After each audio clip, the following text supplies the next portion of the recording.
अस्सलाम वालेकुम रहमतुल्लाहि वबरकातुहू। फ्रेंड्स, अब हम बिनते बहादुर शाह के दूसरे सेशन यानी सेशन नंबर 14 में दाखिल हुए हैं। तो गुज़िश्ता सेशन में जो हम सुने थे वो बिनते बहादुर शाह का क़िस्सा था। यानी कैसे बहादुर शाह ज़फ़र की लाडली बेटी कुलसुम ज़मानी बेगम अपने वालिद से बिछड़ कर निकल जाती हैं लाल किले से और कहाँ कहाँ पर वो पहुँचती हैं उसके बारे में हमने पढ़ा था, और उनके साथ कौन थे उसके मुताल्लिक़ भी हमने जाना था। तो कुलसुम ज़मानी बेगम के साथ उनके वालिद उनके खाविंद मिर्ज़ा ज़ियाउद्दीन थे, और उसके अलावा बहनोई थे बादशाह के जिनका नाम था मिर्ज़ा उमर सुल्तान।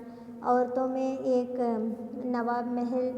नवाब नूर महल जो बादशाह की बीवी थी, और हाफिज़ा सुल्तान जो बादशाह की समधन थी।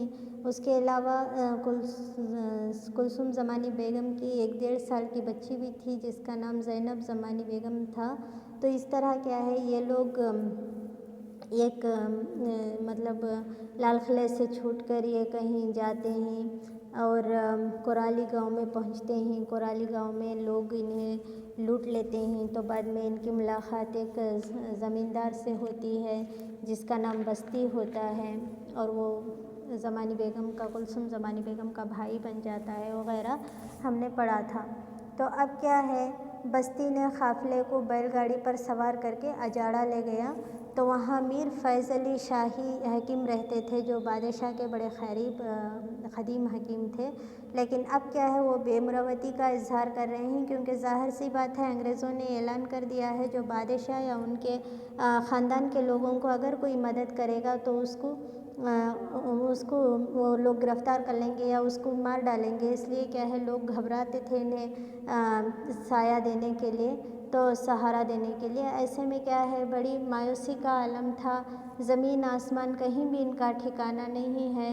अंग्रेज़ी फ़ौज से घबरा कर क्या कर रहे हैं लोग, शाही ख़ानदान को कोई सहारा नहीं दे रहा है। आखिरकार कुलसुम ज़मानी बेगम और उनका काफ़िला जो है हैदराबाद पहुंचते ही एक नदी के किनारे कोयल के नवाब की फ़ौज पड़ी थी। कोयल जो है वो पुराना नाम था अलीगढ़ का। तो इस तरह से क्या है, अंग्रेज़ी फ़ौज आ जाती है और नवाब की फ़ौज से लड़ने लगती है।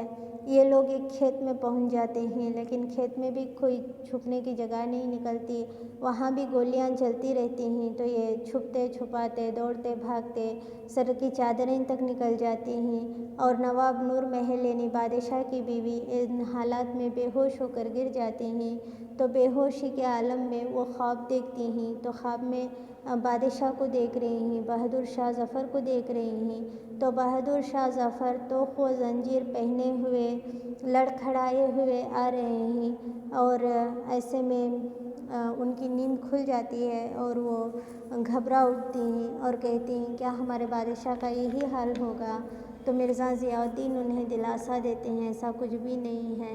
लेकिन उनकी जो समधन होती हैं हाफिज़ा सुल्तान, वो कहती हैं वो निगोड़े हैं अंग्रेज़ लोग, खुद अपने लोगों को बख्शते नहीं तो दूसरों को क्या बख्शेंगे।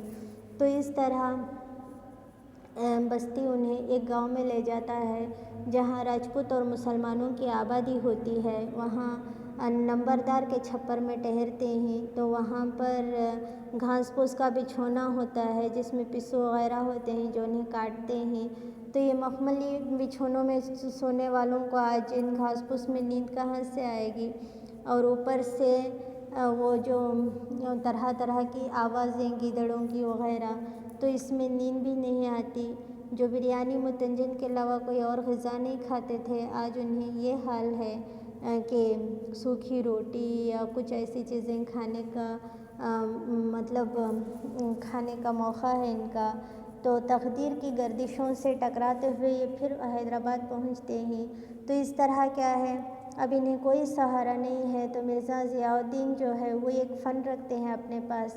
दरअसल क्या है, वो बहुत खुशनवेश हैं, वो ख़ताती करते हैं। तो इस तरह दरूद शरीफ लिख कर वो हदिये के तौर पर 5 रुपये से बेचते हैं, हदिया लेते हैं उसका, और इस तरह इनका गुजारा होता है।